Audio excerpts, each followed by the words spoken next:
শিক্ষার্থীদের খাবারের টাকা আত্মসাৎ সহ নানা দুর্নীতি ও অনিয়মের অভিযোগে শিক্ষার্থীদের আন্দোলনের মুখে পদত্যাগ করলেন যশোর নার্সিং ও মিডওয়াইফারি কলেজের ইনচার্জ খুকু বিশ্বাস।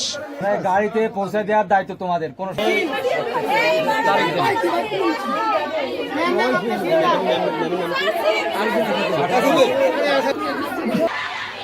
এর আগে সকাল থেকে যশোর নার্সিং অ্যান্ড মিডওয়াইফারি কলেজের শিক্ষার্থীরা কলেজের মূল গেটে অবস্থান নিয়ে বিক্ষোভ শুরু করে।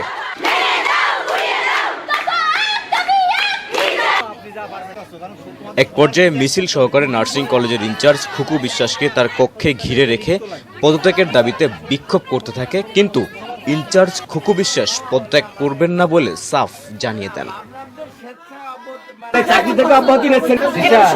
এটা করলে কিন্তু আরো বার্গেনিং আরো উত্তপ্ত হবে, আমরা কিন্তু চলে যাব, আপনি যা পারবেন।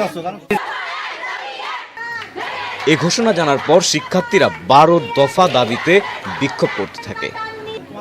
বিক্ষোভ চলাকালে সিভিল সার্জন যশোর মাহমুদুল হাসান ও 250 শয্যা বিশিষ্ট জেনারেল হাসপাতালের তত্ত্বাবধায়ক হারুনার রশিদ ঘটনাস্থলে পৌঁছে ইনচার্জকে শিক্ষার্থীদের দাবি মেনে নিয়ে পদত্যাগ করালে পরিস্থিতি শান্ত হয়।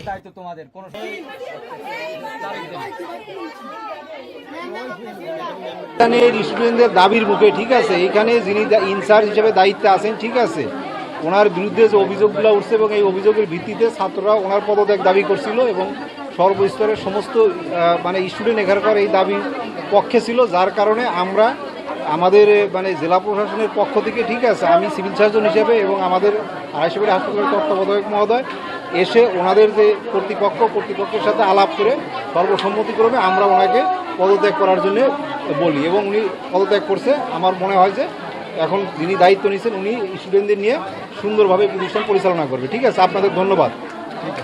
কলেজ ইনচার্জের দায়িত্বে থাকাকালে শিক্ষার্থীদের খাবারের টাকা আত্মসাৎ, স্বজনপ্রীতি সহ নানা অভিযোগ খুকু বিশ্বাসের বিরুদ্ধে।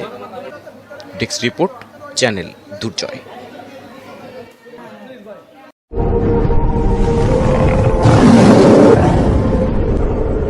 চ্যানেল দুর্জয়, নির্ভীক যে কণ্ঠস্বর।